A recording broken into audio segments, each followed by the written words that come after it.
Welcome back to Breakout. We're going to do a little bit more in terms of more real-world problems for vector addition and subtraction, and those are going to be based on a compass.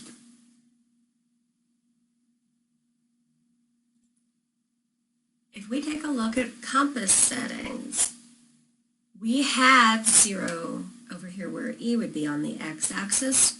We're going to switch that up to the north point is 0. And then our angles are going to go clockwise instead of counterclockwise. So E is 90, south is 180, west is 270, and we have a bunch of names that we often use for directions. We'll talk about a little bit more as well.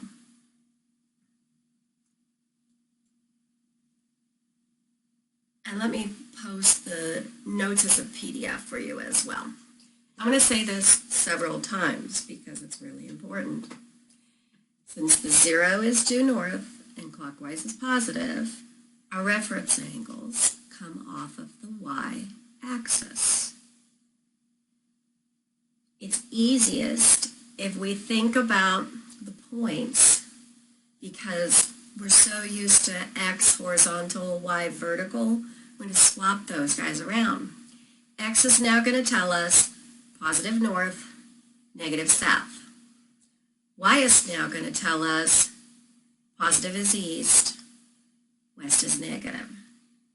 So I'm going to tell you this a couple different times because if we swap it in the way we think, then I don't have to change the way I calculate sine and cosine for x and y. I just have to interpret it differently. So yesterday, what we did was we found the trig method, and what we did was separate into the x, which was our horizontal component, and our y, which was our vertical. Remember, y we found using the sine, x we found using the cosine. So this is the way our reference angle now switches. So our angle is here as opposed to here off of the x-axis. It's now off of the y-axis. North and south, comma, east and west. We make that switch and make sure we get the 0 to 360, then we're ready to go. Now this is one way that we sometimes refer to angles as being north of east or south of east. And if we look at the directions that we have on these guys, well, east is our normal x-axis. So from the x-axis, we are going 34 degrees. That kind of makes sense. If we're coming off of the x-axis here, I'm not actually going 45. I'm going negative 45. So if I make that little change when my angles are off of the east axis, those are my reference angles, but I need to not deal with adding the 34 degrees and the 45 degrees. I have to make sure it's a negative 45. This is the example of what the addition looks like if we drew it out. Starting with our first one, making a new little XY axis so that I can tell what direction I could actually measure this going down. 45, negative 45. What we would do to set these up is for the X, I'm going to do 36.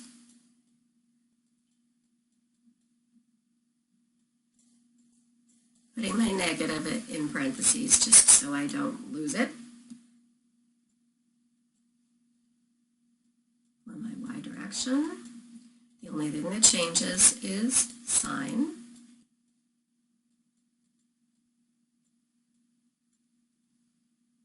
These things right here are separated into two different parts in the x. This one here is the green, this one here is the blue. In this one, I have the pink coming from my first angle, the red coming and from my second angle. So I'm going to calculate those.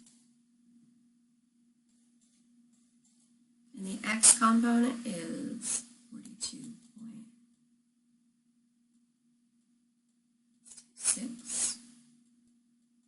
The y component 7.4.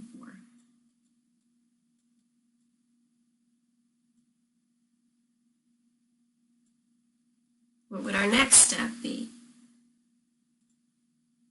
Magnitude.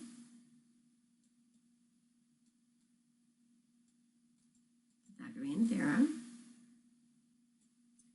Direction. Inverse of tangent. Remember, anytime you have negatives, signs will square out in the first one, but are important in the second one. Calculate those. We have 43.3 for the magnitude, and the angle is 9.9. We already have a sketch, and this is reasonable to say this is 9.9, about 10 degrees. So we are good to say 43.3. And if you make sure that you have the degree symbol here, then if we don't change to brackets, we're fine here. We can tell with the degrees that we're looking at magnitude and direction. So looking back at the compass, we have what are called our cardinal points. Those points are north, south, east, and west. If we take a look at the points that are exactly halfway in between, we can call them northeast. We're going half north, half east, 45 degrees. Each of those are at the 45-degree angles. All of the points that are in between, north, northeast, is 22.5 degrees closer to the north. East, northeast is 22.5 degrees closer to east. So whatever extra name we give in front, we're going to go half of that distance back to that cardinal point, which is 22.5 degrees. Now these numbers are useful if we're given north, northwest, north, northeast. There is an exact value for those, and we can look them up.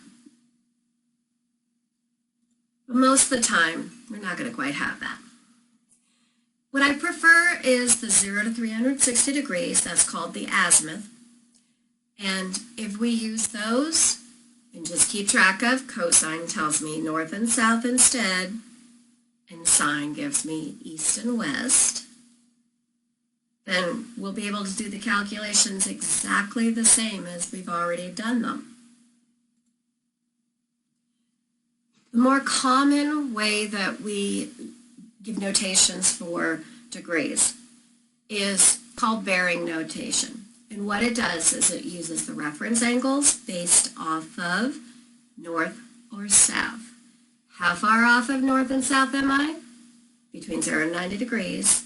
And in which direction? Well, the other two directions are east and west. So what this looks like is I end up saying something like north, 10 east. Off of the north direction, I'm going to go 10 degrees towards the east. I could do north, 13 west. Off of the north, 13 degrees towards the west. I can also come off of the south angle, and I can go east, or I can come off of the south and go to the west. So from the south point, go 20 degrees towards the east. From south, go 30 degrees towards the west. These are all called bearing notation. I give you the reference angle, but I need a little bit more than that to really put it into my calculations. So I'm going to convert these to compass headings. In order to convert to azimuth, these are the 4 rules.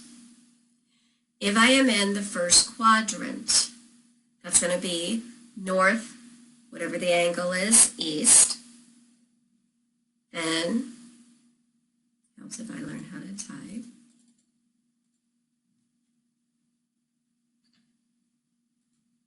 I just keep the angle.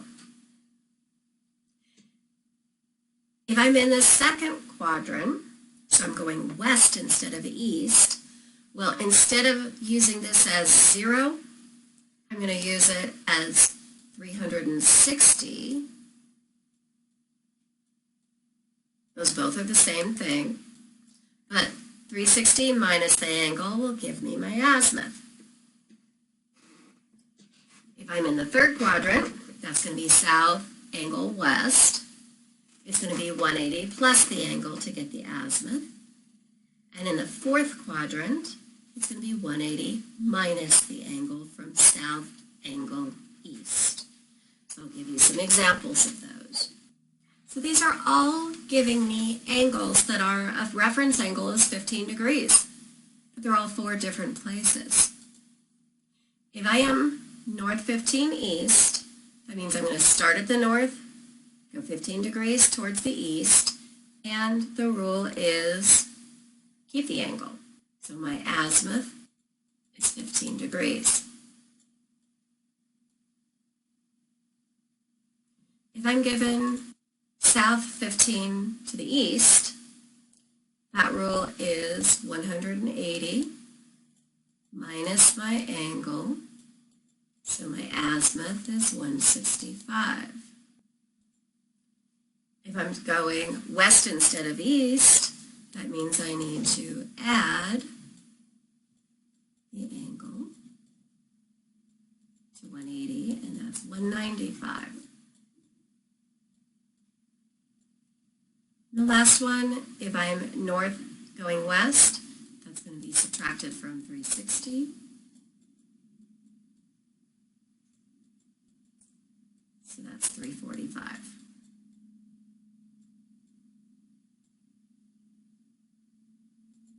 So all of these are based on what quadrant, what rule do I use. Now that we have degrees, you can calculate the sum of the vectors. So the rules look almost identical. The only difference is it north and south or east and west? On these rules, remember 2 things. I don't change it to subtraction because in subtraction, what changes is the angle is going to convert by 180 degrees. So I'm going to do that change and then plug things in. The second thing is calculators have limits, and the tangent button on the calculator is only able to give you within 180 degrees. It can't give you 360. So you need to draw a little sketch to decide, are you 180 degrees off? And if you are, add or subtract it to the final answer. So here's an example. We're flying. We're flying north 50 west for 200 miles. We turn, fly south 20 east for 150 miles. What's the vectors going to look like? My very first step is convert to the correct angles, and that means when I am going west, that's going to be 360 minus 50. So my first angle is 310. That gives me a vector that is 200, 310 degrees. For my second one, southeast, that means I'm going to subtract from 180. So this is going to be 160. Giving me a vector that's 150, 160 degrees. Once I have these, I'm ready to find x and y.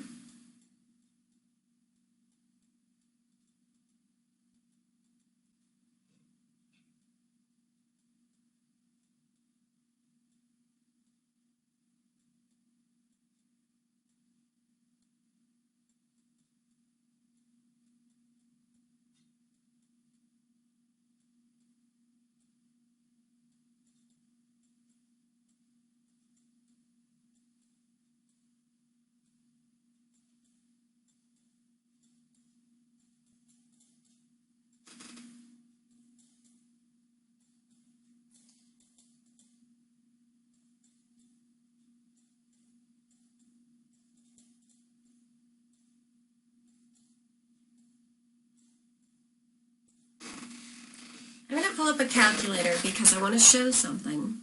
So we're going to put it. So we grabbed a calculator. At any time, it's a good idea to take a quick look. Make sure you're in degrees because we are calculating in degrees. And now we can type the entire thing in, but we do have to be careful. Where we need to be careful is right here. If I don't put parentheses here, it's going to do the tangent of this whole thing, so I do need to put those in. Notice the calculator comes up with parentheses. Good idea to close the last ones. It's okay that it goes into another line. And we have... Now, I'd like to do the other one. There's very little difference between the two equations. It's just changed a sign. Watch this. We're going to go second, enter. And we have the same equation that comes back up again. What we do is we arrow over and hit the sign key. And then go back on top of the first line of cosine and hit sign again. So we have changed the equation, and now we just hit enter. So this one is at negative 101.9. So both of my numbers are negatives. Now I need to do the magnitude. For magnitude, it's the Pythagorean theorem. I have negative numbers. If I'm going to put the negative numbers in the calculator, you've got to put them in parentheses. I'll be honest, I normally take them off at this point because I know my answers are positive, but I will show you. So I can do this a couple different ways in the calculator.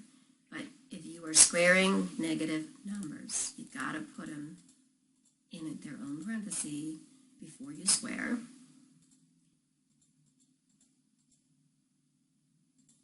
Close those parentheses to square. So I can add the squares, then second square root, second A&S. That tells me to take the last answer, take the square root of it, we get 102.7.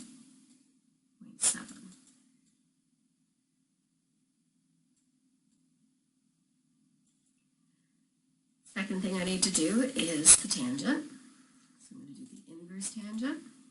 That does come up with parentheses. And I need to do y divided by x.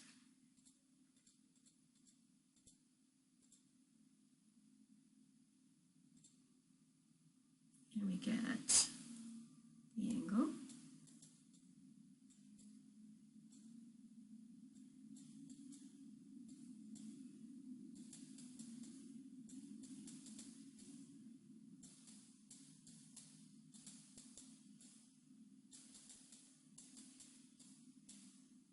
Is 83.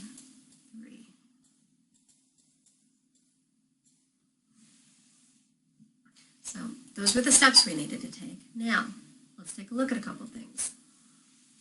Am I sure that's the angle I need? I need to sketch my little drawing. My first angle, I'm flying north 50 west, so kind of going this way. And I have kind of my new little XY axis right here so that I can figure out my second one. And I'm flying southeast of south, and I'm going like somewhere in here. I'm really not sure how far because of the direction that it is. It could be really, really close to here. But whether I'm here, that looks a little bit short, so I think I'm here. I'm still just trying to figure out ballpark, where am I? And I have my resultant vector is like this direction. Well, is that 83.1 degrees? Remember, 0 is at the top here. So now let's think about this word problem. What direction am I flying? We drew out this sketch, and it makes sense, but I flew this way.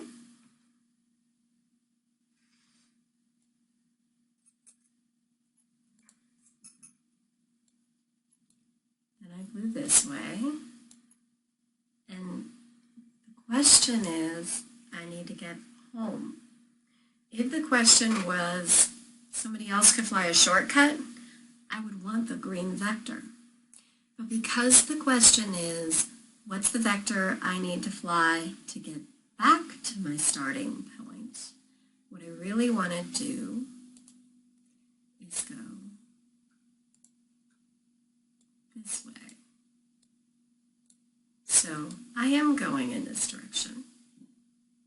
So that 83.1 actually does make sense. My final vector is 102.7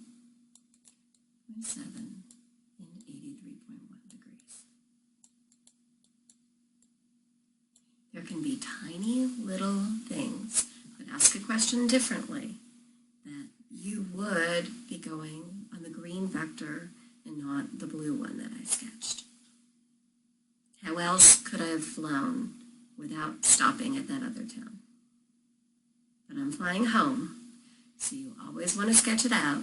You always want to reread the question and make sure you're answering what is being asked. So there can be lots of questions that ask you things about the wind affecting a plane or a current affecting a boat, and those are vectors. They might be perpendicular to where you're going. They might be completely different. So we need to draw a sketch and we need to figure out where this is coming from or going to. They can say tiny little word changes and it changes which direction the vector actually is. So I need to start out with a flight that is 300 miles heading north 40 east. Remember, north 40 east is in our first quadrant. So 45 is there. We'll just scope out. Okay, we're going to call that 300 miles. Then we need a 30 mile per hour wind is hitting you going south 50 east. So if I have my little sketch here that is my new XY, and then I go, okay, I need to go from that. Okay, south would be this direction, 50 degrees, so it's actually perpendicular. Doesn't have to be. I only want to go about 30 miles per hour, so about like that. So what happens is, since you do not have an attachment to the ground, your plane gets pushed by the wind, and this is actually where you end up. So you're going to end up on the blue vector if you fly aiming at north 40 east. So now we need to do those calculations. First off, I need to convert. Now this guy is good. We're going to be at 40 degrees. But this other one for the wind, this is going to be 180 minus 50. So that's going to be 130 degrees. So for my x, I'm going to go 300 times the cosine, 40. And I'm going to add the component from the wind.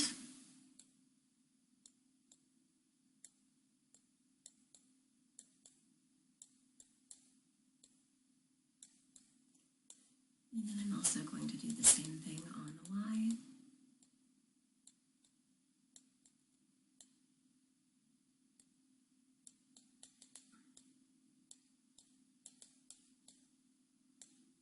This video is kind of long, so I think we're going to end up doing a lot of other word problem examples on Thursday during the homework help. Why am I writing this thing? Because I'm talking when I'm doing this.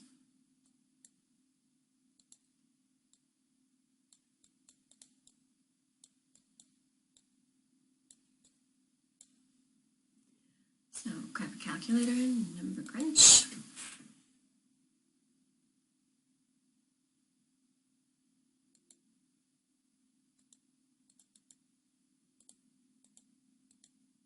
Closing the parentheses.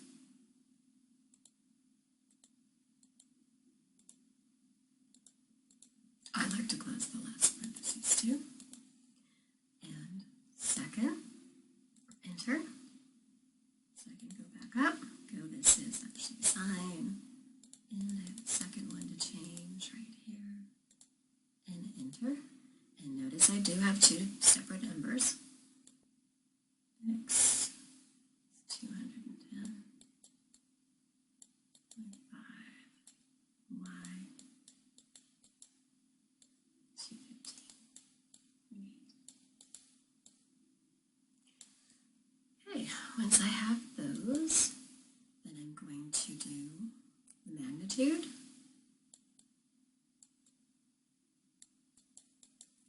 And the direction.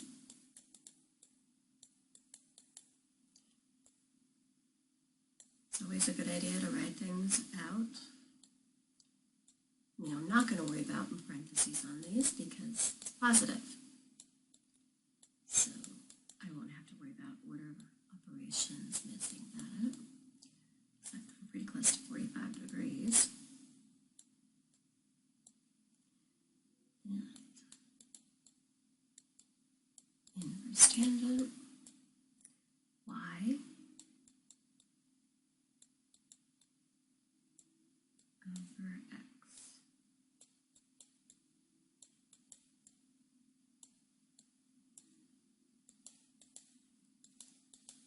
So calculate those two things.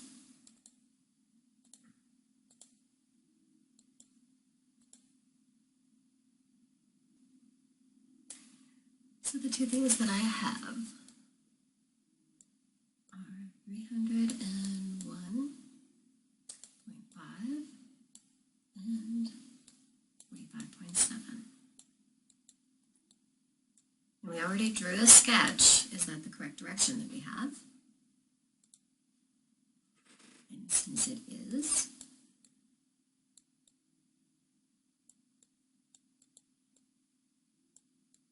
we write our magnitude and our direction in degrees. Okay? Lots of problems are going to take some time. We had enough to go on with the finding the bearings, converting to azimuth. So we're going to have some questions like that. On Thursday, we're going to get into, doing some more examples of word problems, tension on ropes, having multiple things pulling, and we'll get a couple more examples because this is only 2 examples and that's not enough. So have a good day, and I will see you guys tomorrow at 9.